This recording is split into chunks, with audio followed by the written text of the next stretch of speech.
Continúo entonces con esto que venía leyendo, retomo aquí con lo que terminé en el audio anterior. Retomo la lectura directamente para que quede más claro, ¿no? Para que quede más claro lo que veníamos diciendo.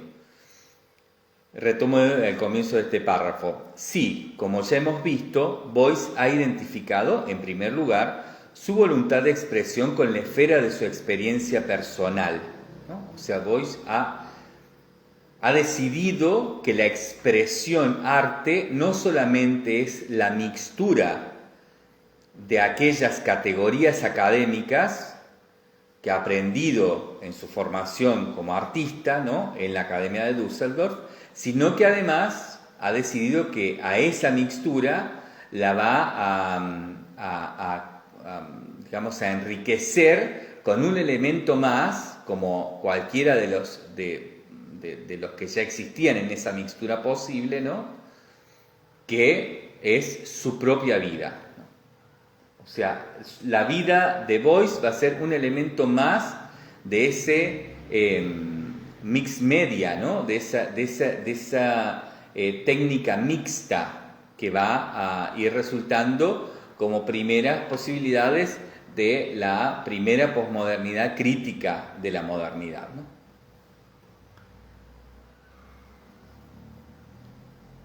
Retomo entonces y continúo. Sí, como ya hemos visto, Boyce ha identificado en primer lugar su voluntad de expresión con la esfera de su experiencia personal. Al presente es la vida misma, en todos sus aspectos, lo que pretende representar.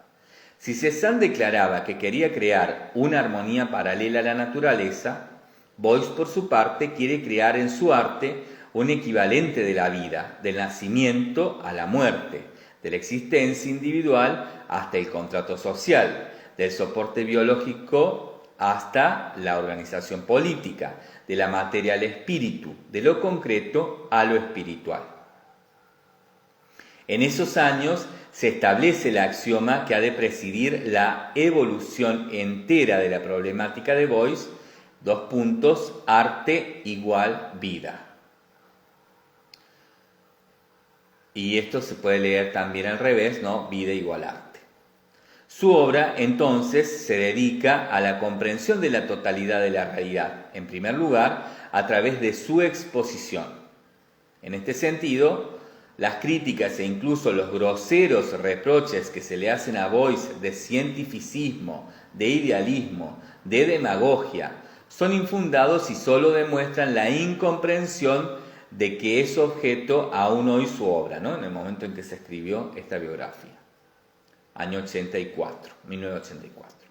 Él nunca ha pretendido, dice Le Marche Badel, en efecto, sustituir al científico, al político o al filósofo en el sentido institucional.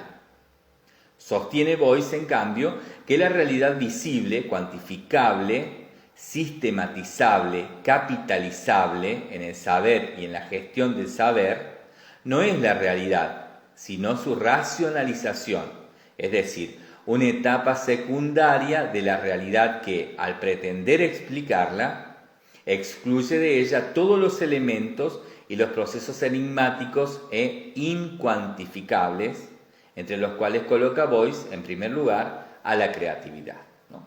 Esto de no buscar sentido, que hablábamos, ¿no? Un poco eso.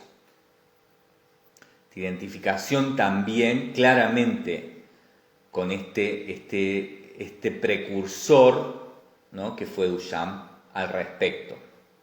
Duchamp y todos esos otros movimientos, ¿no?, que también hicieron eco de todo esto, ¿no? Esto que está nombrando aquí mismamente, por ejemplo, el movimiento dadaísta, ¿no?, o el dadaísmo, o el dada, para ser más justos, ¿no?, con la manera de expresar eso, aquello. Continúo entonces leyendo. Dice Le Marche Badel, continúa diciendo: de esta manera, los materiales, por ejemplo, empleados por Boyce, empleados por el artista, no se deben cosificar dentro de un significado o una función unilineal. Es cierto que la grasa representa, por ejemplo, un principio simbólico, pero la denotación de este principio puede variar según los objetos o las situaciones en donde interviene esta materia. En algunas acciones o en determinados objetos, la grasa, en razón de su maleabilidad, representa el grado cero de la escultura. En FET 2, lo voy a leer cómo se escribe, FET con doble T, 12, FET 12, de 1963,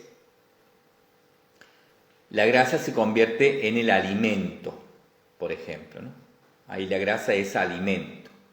En la obra La silla, de 1964, la grasa depositada sobre la plataforma del asiento de una silla se opone, en tanto que materia orgánica, a la forma construida y simbolizada, por añadidura, también a la función de excreción opuesta a la función de nutrición que simboliza la propia silla. Por último, otra opción, ¿no? La grasa opuesta a la silla figura,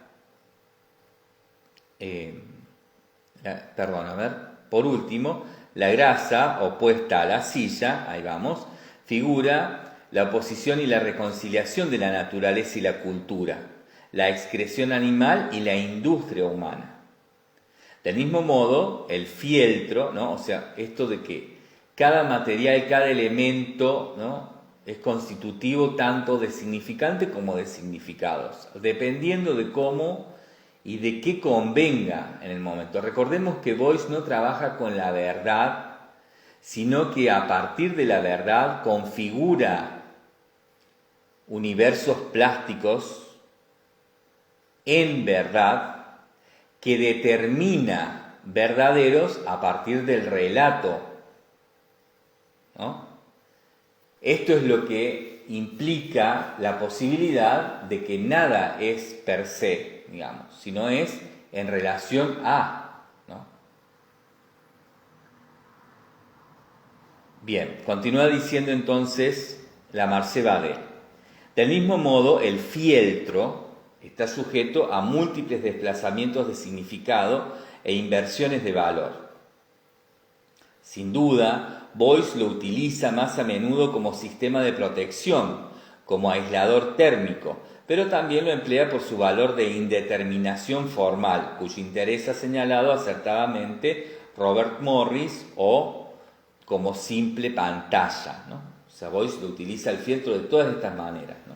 Incluso como lo utiliza Robert Morris, ¿no?, el otro gran exponente en el momento del uso del fieltro, ¿no?, otro de los grandes artistas que usó el fieltro en torno a este tipo de objetos, ¿no?, mal denominados muchas veces esculturas blandas o instalaciones blandas también, ¿no? Bueno, estoy tratando de hacer una traducción de los términos en inglés, ¿no? Pero bueno, está muy bien, ¿no?, esta comparativa, porque también Boyce entra en eso, ¿no?, que eran, si bien Morris no hace específicamente eso, pero justamente se lo sistematizó a las obras con fieltro de Robert Morris, se las sistematizó dentro de una posición más estética que de cualquier otra, ¿no? Entonces, bueno, también con esto lo que Lamarche Badel nos dice es que Boyce, además de utilizar el fieltro, con todas estas intenciones, ¿no?, que son bastante profundas, podría decirse, ¿no?, sobre todo en esta especie de en los años 80, ¿no?, en esta época que se escribe esta biografía, ¿no?, que existía todavía esa muy fuerte dicotomía entre la cosa profunda y lo estético, ¿no?, entre la obra que buscaba el arte y la obra que buscaba la belleza por encima, ¿no?, y que, bueno, se hacía fácil, simple, ¿no?, la obra fácil, simple versus la obra compleja, difícil, hermética, casi inaccesible para algunos pocos que se adentraban a estudiarla, etc., ¿no? un prejuicio, ¿no?, de la época muy, diría yo que desarrollado sobre todo por la crítica, ¿no? Y aquí, bueno, está muy bien, digamos, que nombre esto porque está nombrando dentro de ese prejuicio a Robert Morris y también dentro de ese prejuicio de lo que el propio Morris había sido preso, digamos, ¿no? Porque él no era su intención una obra en sí estética, ¿no? No es esa la intención. Ahora, no obstante, se lo va determinando así y así es como aquí se lo está comparando, ¿no? Se está diciendo, bueno, Boyce, además de utilizar de manera profunda, investigativa, ¿no?, política, activista, el fieltro, también lo usa de manera estética, superficial, en torno a la belleza, ¿no?, a la belleza más relativa a una especie de make-up, ¿no?, como de maquillaje incluso, ¿no?, podría traducirse. Y ahí, ¿no?, esto de como simple pantalla, ¿no?, esta superficialidad que hoy entendemos más que nunca. Bien, continúa diciendo, tras haber, por tanto, desaparecido en el deshacimiento del antiarte, Boyce en 1961 puede acceder a la manifestación, reconstituido en los elementos preliminares de una concepción nueva y global de la escultura, ¿no? O sea, volvemos a lo mismo. Boyce está formado académicamente como escultor, ¿no? Ha logrado mixar eso con las otras posibilidades académicas, como la pintura, el dibujo, el grabado, y está logrando ahora, ¿no?, después de habitar el antiarte, ¿no?, está logrando poder acceder a esa manifestación, ¿no?, que no es ni más ni menos que su voz personal, ¿no?, su discurso personal de artista, digamos, su discurso individual propio. Y aparece, continúa diciendo Lamarche Badel, en primer lugar, allí donde nadie se lo esperaba. Es nombrado, en efecto, profesor de escultura monumental en la Academia de Düsseldorf. Por estas fechas, ninguna exposición de envergadura había establecido su trabajo dentro de los sistemas del arte y su fama no rebasaba los círculos de vanguardia en Alemania, ¿no? O sea, era un artista bastante local todavía que no había hecho grandes cosas, ¿no? Esto en términos de lo que nos está diciendo Lamarche Badel. Este nombramiento, el de profesor, ¿no?, en la Academia de Düsseldorf, ¿no?, que vale repetir esto, ¿no?, es nombrado como profesor de escultura monumental, ¿no? Este nombramiento, vinculado las más de las veces con un reconocimiento prestigioso, ¿no?, era prestigioso trabajar como profesor en la Academia de Düsseldorf y además era prestigioso ser parte de la academia en tal sentido, ¿no? Este nombramiento, entonces, vinculado las más de las veces con un reconocimiento prestigioso, tiene visos de escándalo. Boyce acepta el cargo de profesor como parte de su obra. En esos años se ha de plasmar el concepto de escultura social, al que volveremos más adelante y que constituirá un eje esencial del pensamiento posterior del artista, ¿no? Aquí nos da ya la pista de lo que va a hablar más adelante, ¿no?, en torno a la escultura social en este libro Bernard Lamarche Badel. Además de este nuevo estatuto pedagógico a favor de sus vínculos con McCunas y Nam June Paik, ¿no?, recordemos los Fluxus, y del interés que suscita su actividad en los demás participantes justamente de Fluxus, Boyce aparece en toda su dimensión y en su indiscutible originalidad asociado a los conciertos y a las acciones de este grupo. El grupo Fluxus no es propiamente un grupo en el sentido de una vanguardia organizada y jerarquizada. Ninguna consigna, y menos aún ningún manifiesto, ha presidido jamás su elaboración ni el mantenimiento de una línea teórica general cualquiera. El grupo Fluxus constituye una reagrupación de afinidades electivas en torno a un sentimiento compartido sobre la coincidencia del arte y de la vida, ¿no? Del arte igual vida, vida igual arte.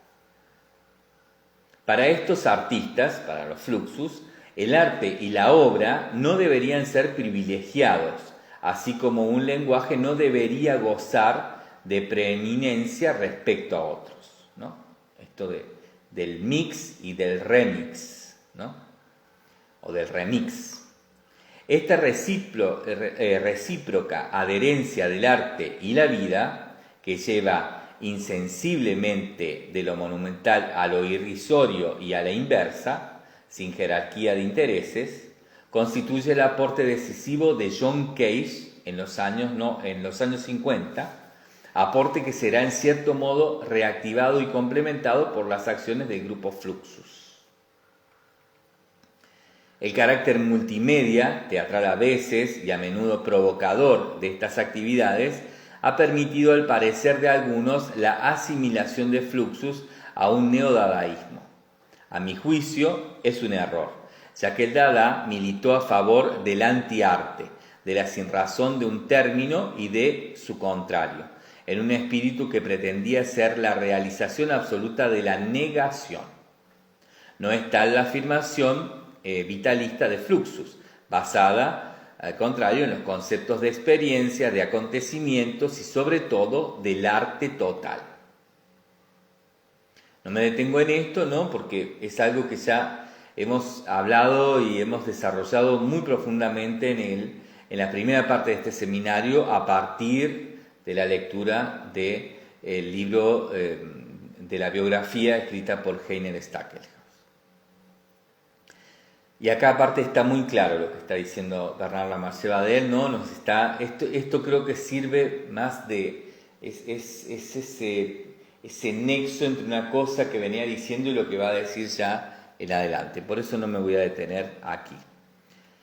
Más allá de la existencia individual, continúa diciendo Lamarche Badel, de cada uno de los protagonistas del grupo Fluxus, el espíritu o la mentalidad Fluxus se expresa a través de acontecimientos colectivos, tales como conciertos, happenings o events, que reúnen a todas las categorías artísticas, ¿no? Como por ejemplo, ¿no? Mix, ahí vuelve lo del mix y lo del remix, ¿no? Del remix. Poesía, música, artes plásticas, danza, etc. Polimorfo e inasible, Fluxus es, continúa diciendo aquí el autor, en primer lugar un tipo de comportamiento que privilegia lo efímero, lo transitorio, la energía vital, cierto misticismo risueño, todo en el marco de una visión totalizadora y unificada del arte y de la vida, ¿no? Es decir, todos los medios, todos aquellos modos en que se venía definiendo académicamente cada parte del arte, más la vida, ¿no? Como una parte más, un elemento más, un material más, ¿no? Para hacer arte.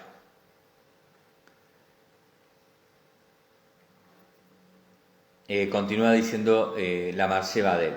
En su trabajo solitario anterior a su adhesión a las actividades de Fluxus, Beuys, por razones absolutamente personales, es decir, la identificación de su arte con su biografía, se había aproximado al elemento esencial del espíritu Fluxus, pero por representaciones parciales, fragmentadas, carentes realmente de discernible continuidad.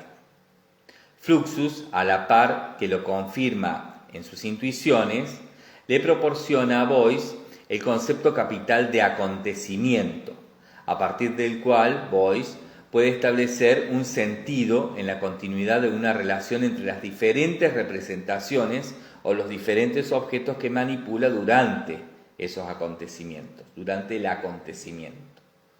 Estos objetos, que pueden con frecuencia cobrar la magnitud de un entorno, que están dotados durante el espectáculo de una intención de representación, asumen el valor de un símbolo que conservan posteriormente como valor denotativo. La función catártica de la acción en voice está totalmente encaminada hacia el propio artista. La acción es pública, pero el artista ha declarado varias veces que dicha acción no se destina tanto a los espectadores como a la función misma de promover un sentido transversal a la situación global dentro de la cual Voice se manifiesta. Si bien no participa, por ejemplo, en el Festival Fluxus de Wiesbaden en septiembre de 1962, en esta época Voice compone, empero, no obstante, su primera composición Fluxus, que se llama El piano de tierra, ¿no? Un proyecto, digamos, que nunca fue realizado realmente. El proyecto se descompone en 3 ideas. Cabe aquí subrayar que así es como lo define, ¿no? Así es como nos lo cuenta la Marche Badel. Dice, según la traducción, ¿no? Veríamos a ver qué dijo originalmente, pero supongo que debe haber dicho algo bastante parecido a esto. El proyecto se descompone en 3 ideas. Piano de tierra, ¿no? Una, recortar en la tierra la forma de piano, ¿no? Un piano recortado en la tierra. Una forma de piano hecha de tierra. El segundo, derramar tierra sobre un piano. Y el tercero, esculpir un piano de tierra. Continúa diciendo la Marche Badel. Al año siguiente, en 1963, en colaboración con sus alumnos, Voice organiza un seminario titulado Festum Fluxorum Fluxus. Y con este motivo representa 2 obras, ¿no? Participa allí con 2 obras. 2 puntos. Composición para 2 músicos y la otra obra es Sinfonía Siberiana 1. O sea, la primera parte, digamos, ¿no? Entonces, organiza Voice en el año 63 con sus alumnos este festival, ¿no? Festum Fluxorum Fluxus, y allí presenta estas 2 obras. Una, composición para 2 músicos, y la otra, Sinfonía Siberiana, primera parte.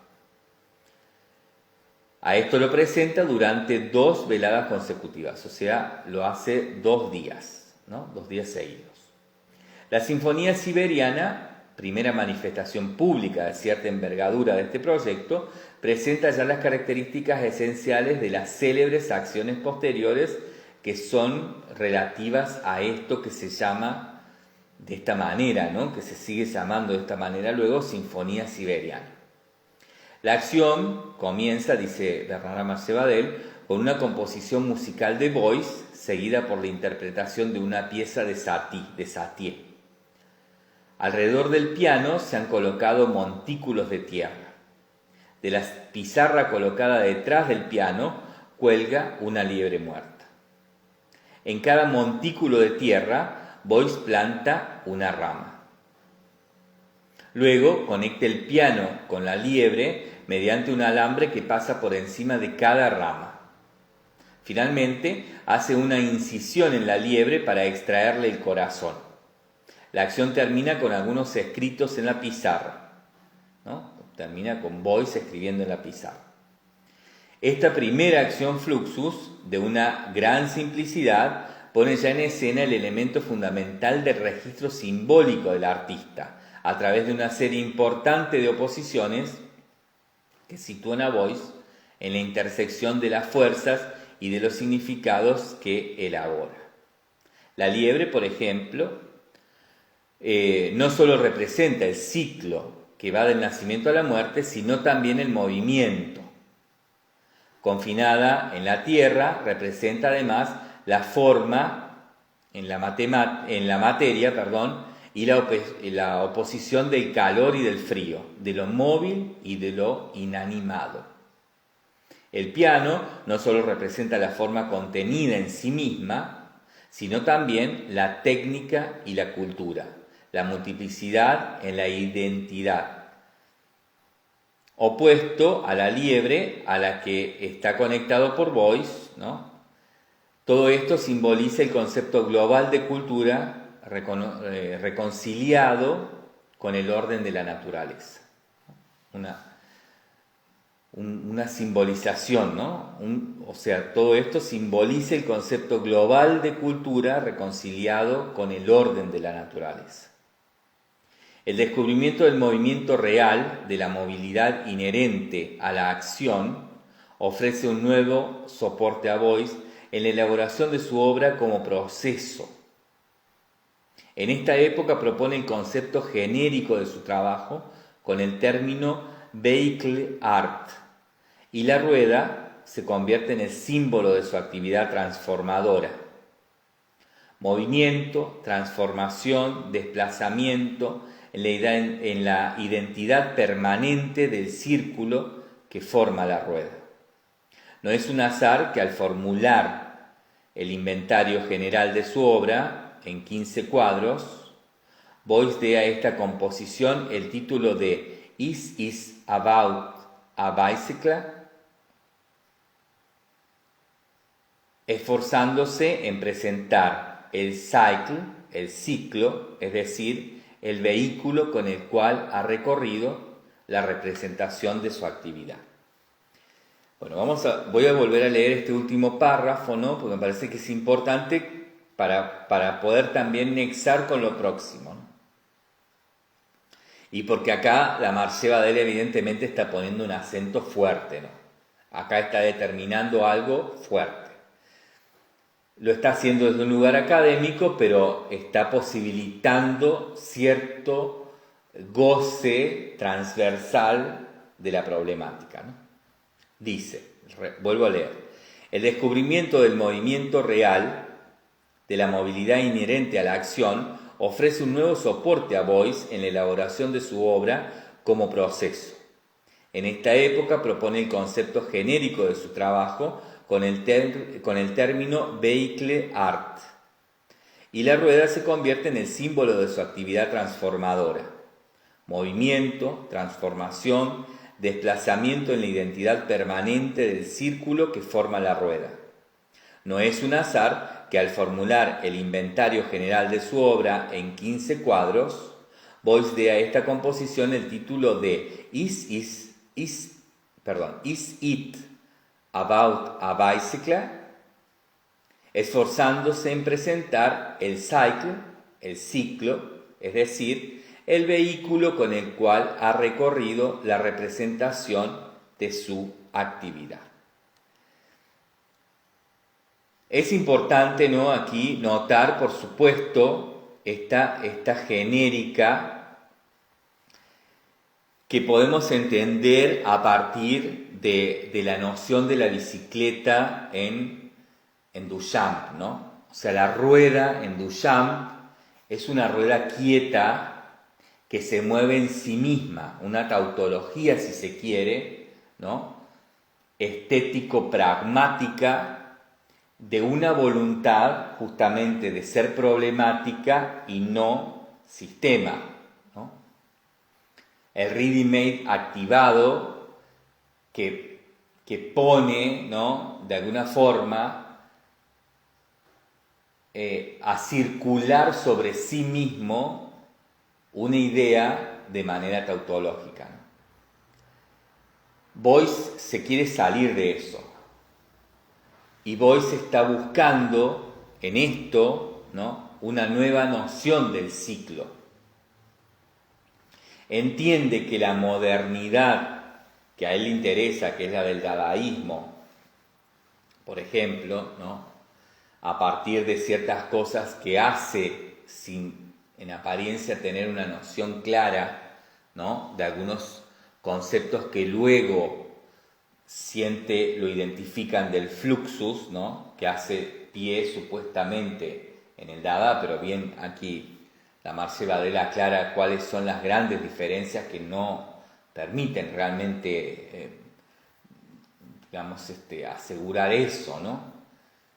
No queda tampoco nunca tan claro, pero bueno, supongamos que vamos a tomar lo que la Marche Badel dice, ¿no? Bueno, Boyce está buscando, ¿no?, previamente a Fluxus y ya en Fluxus, esta situación de poner a andar las cosas, ¿no?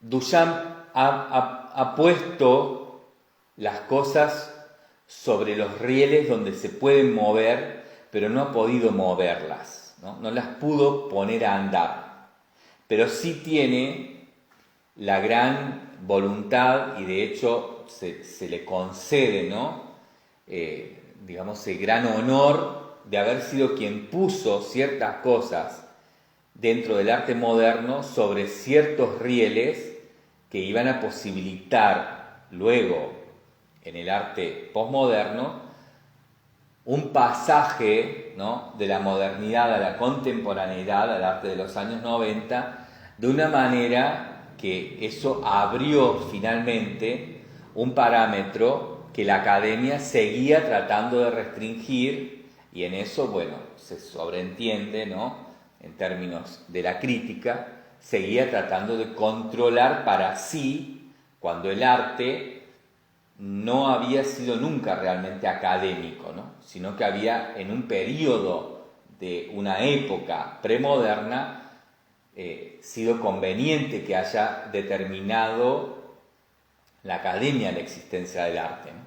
Pero eso ya no era conveniente. Duchamp trata de sacarlo de ahí, lo pone en otro carril, pero no lo puede hacer andar, no lo puede mover, no puede generar el movimiento, solo queda en sí mismo, ¿no? Este estadio soltero de la obra, ¿no?, del cual habla Duchamp, ¿no? Este estadio soltero del proyecto moderno de Duchamp, ¿no?, que no encuentra nunca forma de ponerse a circular más allá del gesto mismo de la rueda que gira en sí misma quieta, ¿no? Boyce pone a andar esto, ¿no? Boyce se afana en ponerlo a andar y desde el primer momento lo pone a andar, ¿no? Esta pregunta que él hace, ¿no?, ¿Is it about a bicycle?, es una pregunta que está formulando en torno a esto de los ciclos que van a ser fundamentales en relación, mejor dicho, a lo que sigue, ¿no?, después de estos primeros años 60, este inicio de la década del 60, ¿no? Bueno, lo vamos a ver ya en el próximo capítulo, dejamos hasta acá. El próximo capítulo lleva un título más que interesante, diría yo, porque si hay algo que siempre llama mucho la atención en Boyce, es esa noción que se tiene de Boyce como medium o, por ejemplo, como chamán, ¿no? Y el próximo capítulo lleva por título específicamente El chamán. Así que veremos a ver qué nos cuenta acerca de todo esto la Marche Badel y cómo lleva, ¿no?, esto que viene planteando hasta el lugar de esto que nos va a contar en relación al chamán. Bien, lo dejamos entonces hasta aquí y ya continuamos en el próximo audio.